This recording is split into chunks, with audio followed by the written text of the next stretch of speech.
Wheaties presents Dimension X. Adventures in time and space, transcribed in future tense. Dimension X.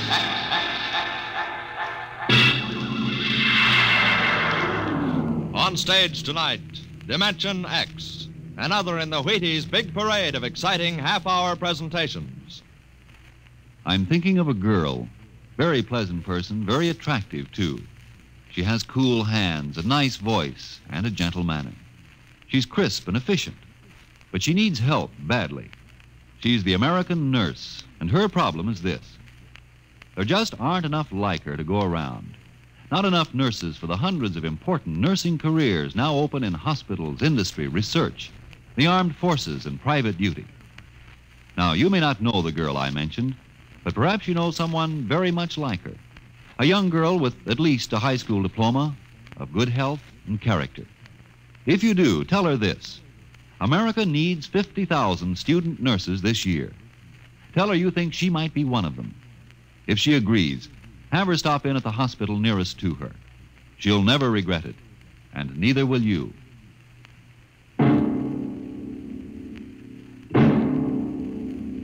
Now, tonight's adventure into the world of the unknown, the world of Dimension X.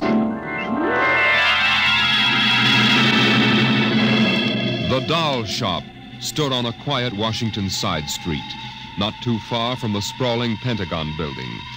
A woman and a child waited outside, the little girl peering eagerly through the window at the dolls inside, and the woman glancing impatiently at her wristwatch, as if expecting someone who was late for an appointment. And there was nothing about the doll shop to warn them that they were waiting to keep an appointment with doom. Oh, Mommy, look! Yes, what is it, dear? In the window of the shop, the tiny dolls. Oh, Mommy, do you think Daddy will buy me one? Well, we'll ask him when he comes, dear. He said 3 o'clock on this corner. I see him, Mommy. There he is. Oh, Henry, here we are. Hello, dear. Hi. Sorry I'm late. Well, we've been waiting for you. Cindy's been Yes, telling... I'm afraid I'll have to call off the shopping, Alma. Oh, Henry, we promised. Yes, I know. Cindy. I'm sorry. It's just one of those things. You've been the wife of an army colonel long enough to know his life isn't his own. What is it this time? Oh, some more of that flying sphere nonsense. The pilot who says he sighted it last month crashed and was killed today, so the general wants a full report. Dear, what next? Daddy. We'll have a staff meeting at the Pentagon at 3:15. Daddy, look in this window. Oh, I haven't time, dear. Just for a minute, Daddy, please. Cindy, I haven't time to stop and watch a bunch of 6-inch dolls parading around in the shop. Say they are lifelike, aren't they? Look at that, Alma. Dolls are marching around like a regular review. They've even got their own little band. Henry, your staff meeting. Oh, yeah. Yes, I've got to run. Now, look, don't go spending a lot of money on that nonsense, Alma. No, dear. Bye. Bye, dear. Bye, Cindy. Bye, Daddy. Oh, Mommy, look. Look, the band's going to play. Aren't they wonderful, honey? You know, it's funny. I must have stood on this corner 1,000 times, and I've never even noticed this shop before. Good evening, children. Oh, well, good evening. Mommy, he talks awful funny. Hush, Cindy. Would you like to step inside the shop of Santor Parigi? Well, yes, we would. This way. Oh, Mommy, it's like fairyland. Here in the shop of Santor Parigi, creator of Parigi's Universal, wonderful dolls, the world of adult reality is blended with the world of child's fantasy. This is a new shop, isn't it, Mr. Parigi? What is new and what is old? Come, this way. Would you like to meet one of my little ones? Oh, yes. This one in the red jacket is Toto.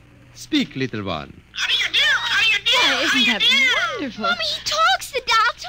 Amazing. It's absolutely amazing. That is nothing for Parigi's wonderful dolls. Listen, sing, Toto. Sing for the little girl. My name is Toto. Cindy, listen. Sing, Toto. Men are big and tall. Dolls are very small. When men begin to fall, the dolls will rule them all. Oh, more, Mr. Toto, more. Well, how do they work Mr. Parigi. How do they work? Ah, that is the secret of the great Parigi, greatest of all doll masters. To make an ordinary doll is nothing. To make a perfect replica, that is something. But to make a doll with intelligence, that is the work of an artist, huh? Well, yes. Well, they must be very expensive. Madame, when I construct a doll like Toto, I cannot bear to be parted from him permanently. So instead of selling, I rent my little people. You rent dolls? Precisely. $10. I have but one request. When you grow tired of my dolls, you must return to me in good condition. Oh, Mommy, could we take him home? Take him home! Take him home! Take him home! Oh, look, Mommy, look. He's bowing and dancing. Oh, Mommy, he wants to come. Please, I'll take such good care of it, please. Well, honey, we'll have to deal with your father later, but... Well... Oh, Mommy! All right, wrap him up, Mr. Parigi. Oh, dear, I have a feeling when your father comes home, we'll be sorry. Be sorry! Be sorry! Be sorry! Be sorry!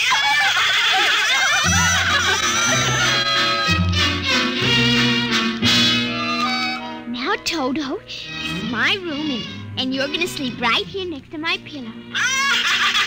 Oh, Toto, don't laugh like that. I'm going to have to teach you some manners.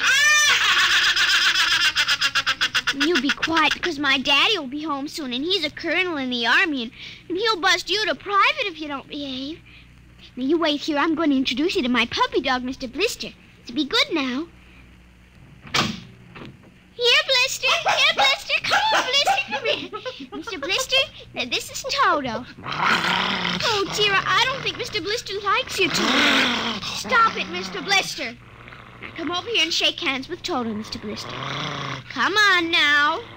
Mr. Blister, let him go. Let go. Let go.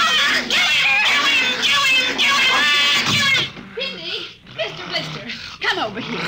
Why, what happened, dear? Mr. Blister tried to bite my doll. Look how frightened Toto is. Dolls don't get frightened, Cindy. But he is, Mommy. He screamed. You just imagined it, honey. But he did. He did. Well, Mr. Blister didn't mean it. You know he's the gentlest little pup alive. He isn't. He's nasty and I hate him. Cindy, you've hurt his feelings. Okay. He tried to buy my new doll, and I don't ever want to see him again. Ever. Oh, dear. All right, Mr. Blister, you come downstairs with me. Come on now. Cindy's angry at you tonight. I'll kill him. Why, Cindy, where did you hear a thing like that? Toto said it. Well, I see. Well, you've had an exciting day, honey. You brush your teeth now and go to bed. Daddy's coming home late, so we'll see you in the morning. Hmm? Good night, darling. Sleep well. I hate him, Mr. Toto. I hate him. Hate him! Hate him! Hate him! Hate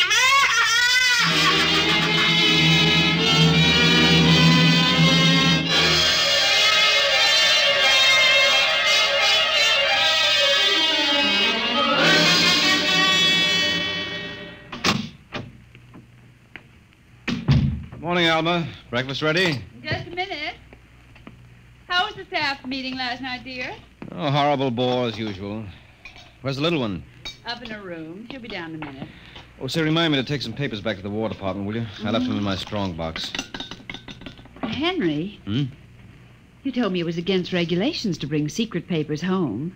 Well, I had to finish some work for the old man. Nobody will ever know the difference. Well, I suppose not. Oh, dear, would you feed the puppy before we sit down? His bowl's under the sink. Where is he? Say, that's funny. Here's his supper from last night, only half eaten. Getting fussy. Blister? Here, Blister. Blister! Where the dickens is that mutt? Maybe he's on the back porch. Oh, maybe. Here, Blister. Here, Blister. Alma. What is it, dear? Alma, look. Why, Henry. Is he? Yes, he's dead. But how? What happened? From the looks of it, he might have been poisoned. Poisoned? Who on earth would do a thing like that to an innocent little pup? I don't know. Let's see his dish. Oh, Henry. I don't understand this at all. Say, what's this? What's what? Well, look, there are pieces of broken glass in his food. Blue glass. Glass? Glass? Henry. Huh? Well, I just remembered something. What? It may just be coincidence, but in the bathroom this morning... What about the bathroom? Cindy's blue glass, you know, the one with the Mickey Mouse on it. Mm-hmm. It was broken, Henry. I found pieces in the wastebasket. I meant to ask her about it. Oh, Alma, for heaven's sake, you aren't suggesting that our little girl... Why, she loved Blister more than anyone. Not last night, she didn't. Why not? Well, he went after Toto. Well, who's Toto? Oh, her new doll. You bought her one of those dolls? Well, I just rented it. Rented it? Yes. Look, Alma, Oh, no. Oh, well, all right. What's this got to do with Blister? He went for the doll, and Cindy... Well, Cindy said... Henry, she said she'd kill him. What? Well, that's ridiculous. It's true. Good heavens, a 9-year-old child putting ground glass and dog food? She'd have to be a monster. Mommy. Now, don't say anything. I'll talk to her. Good morning, dear. Morning, Mommy. Morning. Morning, Daddy. Hello. What's the matter? Nothing, Cindy. Sit down, dear. Yes, sir. Cindy, your mother tells me you broke your blue drinking glass. Oh, no, I didn't break it. Now, Cindy. I didn't. Well, now somebody broke it. It wasn't your mother and it wasn't me.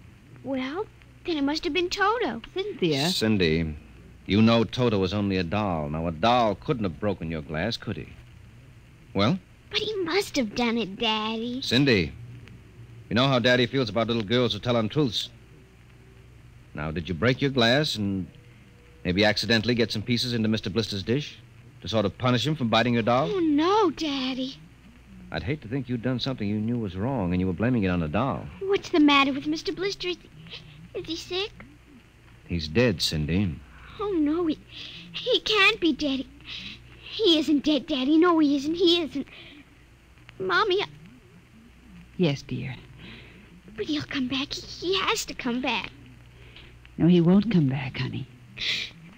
Not ever. No, Cindy, not ever. Now that we've told you, Cindy, do you want to change your mind about the glass? Henry, let her alone. Daddy, you think I killed?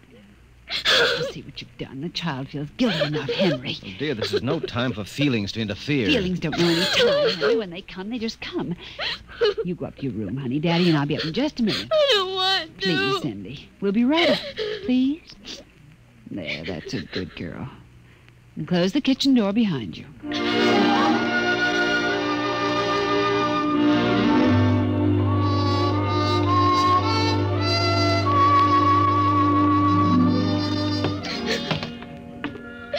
Mr. Blister's dead. And he isn't coming back. Ever. Ever. Daddy thinks it was me, but it was you. It was you!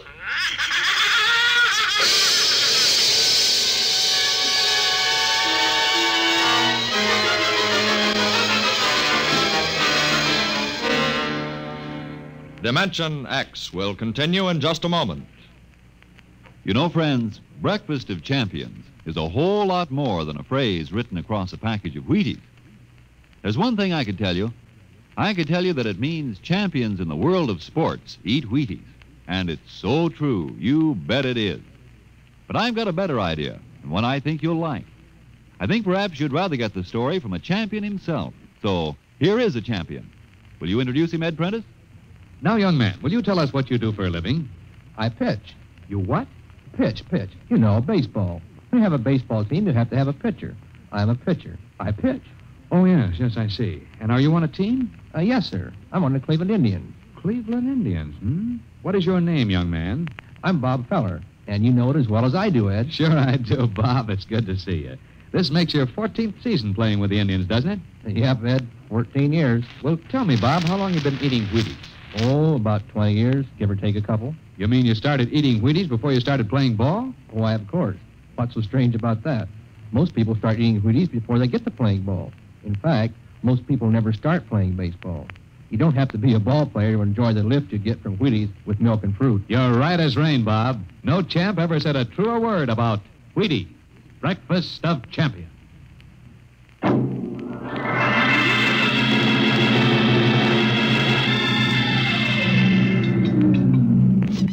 Eat your supper, dear. I'm not hungry. Oh, Cindy, you scarcely touched your lunch. I don't feel like eating. is it, Mr. Blister? Oh, Mama. Cindy, answer your mother. Now, Henry, she'll work it out in her own way, dear. Oh, I don't know. When I was a boy, there was such a thing as discipline. Where this child is being brought up... Henry. Well, it's true. There's no respect. Lying. Oh, I don't know. Alma, what's happened to us? We were a nice, peaceful, happy family until you bought that cursed doll. Now who's blaming things on the doll? Well, it's true. Henry. You wanted to get some papers from your strongbox. What? Oh, yes, excuse me. Will you try to eat something, Cindy? Now, darling. Yes, ma'am. Alma! Alma! Yes, Henry, what is it? Alma, it's gone. What's gone? The box, the strong box is gone. Well, it can't be. The door to your study's always locked, and you and I have the only keys. I know all that, and I tell you it isn't there. Well, who would I don't know, Alma. Those confidential reports, if they ever get into the wrong hands... Oh, I warned you about keeping them here. Oh, what if it ever came out in the open? Can't you see the papers? Army colonel, derelict in duty. Call the police, Henry. What, and throw my career in the wastebasket after 17 years? And we've got to find it ourselves. But it was there when I went in to clean this morning. Well, what about your key? Well, it's right here. I always keep it right with me. That's funny. Oh, no. But my other keys are all on the ring. You've lost it. I don't see how. Alma, how could you do it? Henry, please. Come on, we'll search the house. I can't think of anything else to do. Oh, dear, you're going to miss your staff meeting. Well, all right, never mind the meeting. My whole career goes up in smoke if we don't find those reports. Now, somebody get hold of your key and open that room. I know Cindy. Oh, let the child alone. She's been through enough. You know she wouldn't do a thing like that. I don't know anything anymore. I don't know my own child. I don't even know you. Henry. All I know is that strongbox is gone with papers that are dynamite if the wrong person gets them. The question being who? What's that? Coming from upstairs. What's that blasted doll again? Something must have set it off. I don't know how the mechanism works. Well, for heaven's sake, let's go up and shut it off. Right.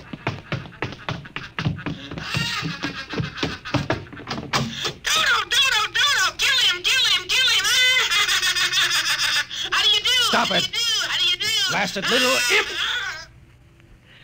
There. Henry. Ever since we've got this thing... Henry. What? Look. Where? What? Around the doll's neck. The key. The key to your study. It was Cindy, after all. I don't believe it. Ever since she got this fool doll, she's been acting half insane. First the dog, now this. I think she hates us, Alma. Henry. Cindy is my child, and I know her. I know she's a good, sensitive little person with no malice in her. You're just simply refusing to face the facts, dear. What are you going to do? I'm going downstairs and have a talk with that young lady.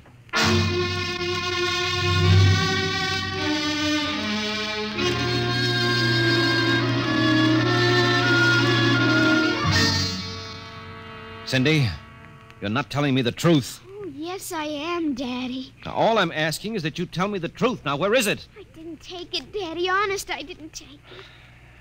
I suppose you're going to tell me now that a little 6-inch doll took my strongbox and hid it. Well? Cindy, I'm speaking to you. I didn't take it, Daddy. You don't understand. Toto did it. Oh, he's terrible awful. He says things. He says he's going to kill everybody. Oh, Cindy, you're inventing It's things. true. At night when I'm sleeping, he stands next to my pillow and whispers things to me. Awful things. He told me he'd kill me, too, if I told him. Alma, I think this child is sick. I think she needs a doctor. She's frightened, Henry. She's trembling like a leaf. Come on, darling. We'll go up to your room. I don't want to go Now, up honey, there. Mommy will stay with you. I'm afraid. He's up there. Who, Cindy? Toto. Well, he won't be up there for long. Mr. Toto is going right back to Parigi's wonderful doll shop before I lose my sanity, which means right now.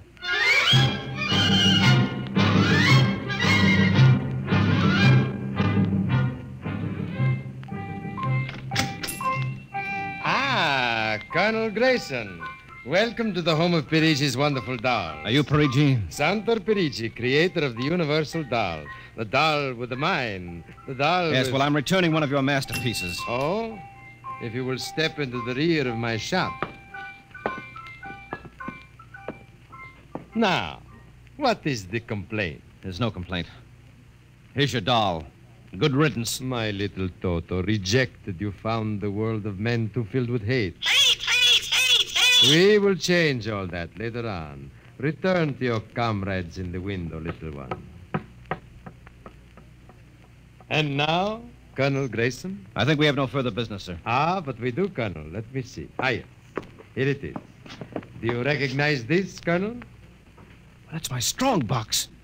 Where... My little Toto is very clever, sir. Are you trying to tell me your doll stole that from me? Let us not say stole. I'm merely keeping it in custody. What's your game, Parigi? Blackmail. You give me what I want, I do not ruin your career. What do you want? Information. We already know something from the reports of the War Department concerning a certain strange-looking sphere reported by one of your pilots. What government do you represent? I represent Perigi's wonderful dolls, none other. I'm not so naive, sir. Perhaps I should explain. Each man hides something from the world. Each man loves something more than life. With the help of my wonderful dolls, I obtain personal information which enables me to control the men who control the world. Men like you. Hand over that strong box. I warn you, I have a gun. Give it to me. You are being foolish. Put down that walking stick. Now. No closer. Now.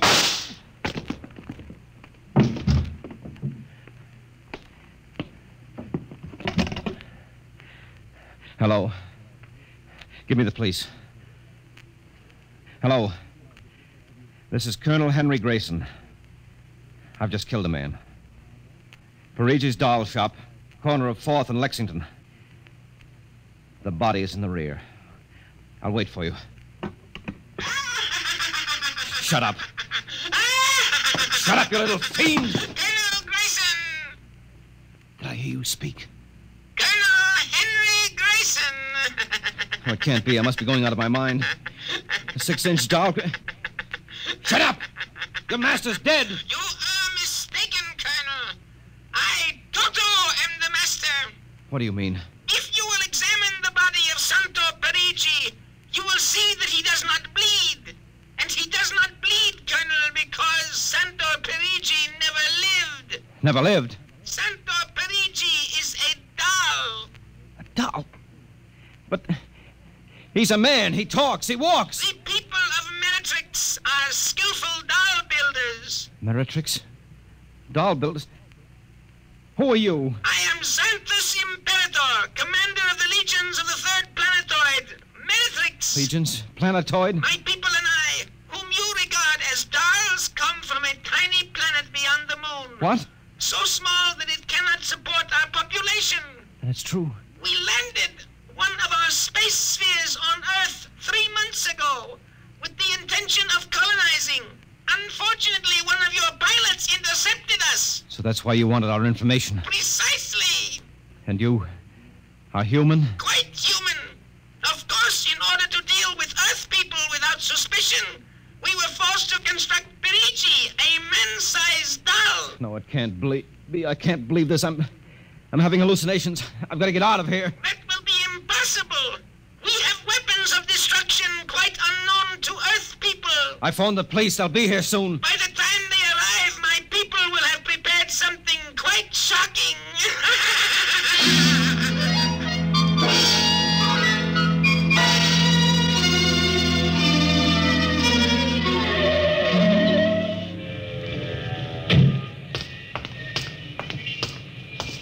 Keep me covered, Ryan. Okay, Sarge. All right.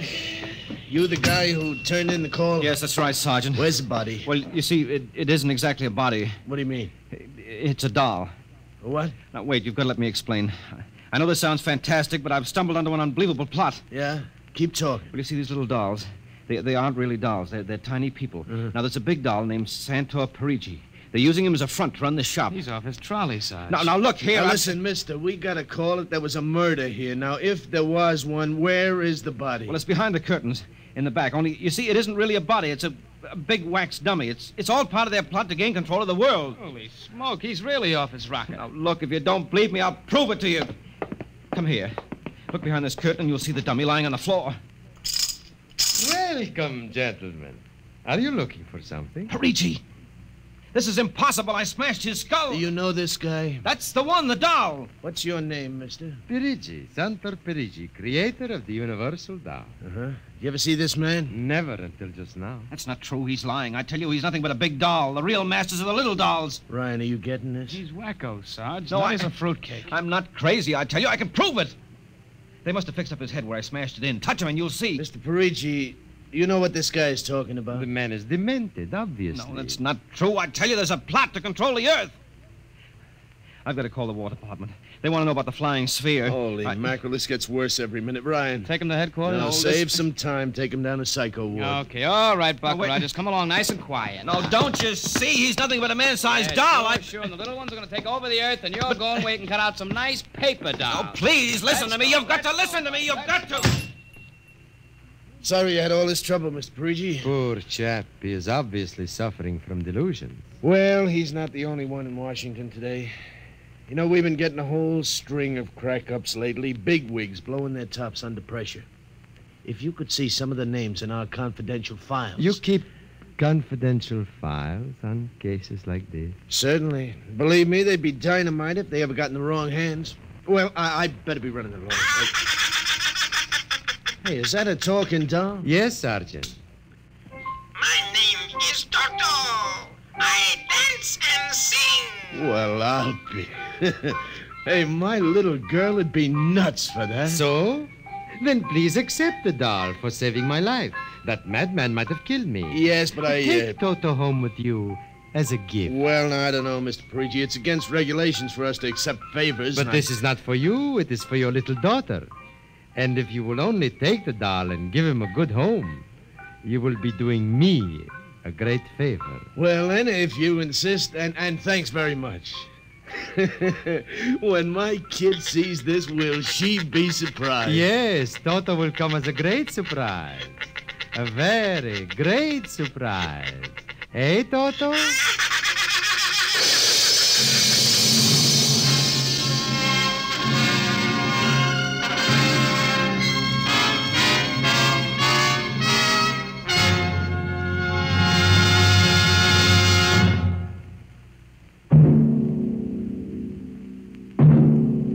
Tonight, Dimension X has transcribed Parigi's Wonderful Dolls, an original radio drama written by George Lefferts. Les Damon appeared as Colonel Grayson and Joan Alexander as Alma, with Ninnis Alexander as Cindy. Joe DeSantis played Santor Parigi, and Leon Janty was Toto, the talking doll. Engineer Bill Chambers. Your narrator was Norman Rose. Music by Albert Berman. Dimension X is produced by Van Woodward and directed by Edward King. In a moment, we'll tell you about next week's show. And now, here is your Wheaties man, Frank Martin. Look at your Wheaties in a cereal bowl and, well, they look pretty innocent, don't they? They're crisp, all right, and golden brown. And you know they've got that wonderful Wheaties nut-like taste. But where does all that energy come from? What is it about Wheaties that give you all those vitamins and minerals and protein? I'll tell you what it is. There's a whole kernel of wheat in every Wheaties flake. Not just a portion of a kernel, mind you, but a whole kernel of wheat. Now, that begins to explain things, doesn't it? Tells you why Wheaties Energy helps you feel good all morning long, like I keep saying. No wonder they're America's favorite whole wheat flakes, breakfast of champions and all that. Now you know why Wheaties at 7 can help at 11. Wheaties. Next week, the strange story of a curse that came true. It's the story of the Castaways, another adventure into the unknown world of tomorrow, the world of... Dimension X. And this is the Wheaties man, Frank Martin, inviting you to listen Saturday, that's tomorrow night, to Joel McRae in Tales of the Texas Rangers on the Wheaties Big Parade. See you then.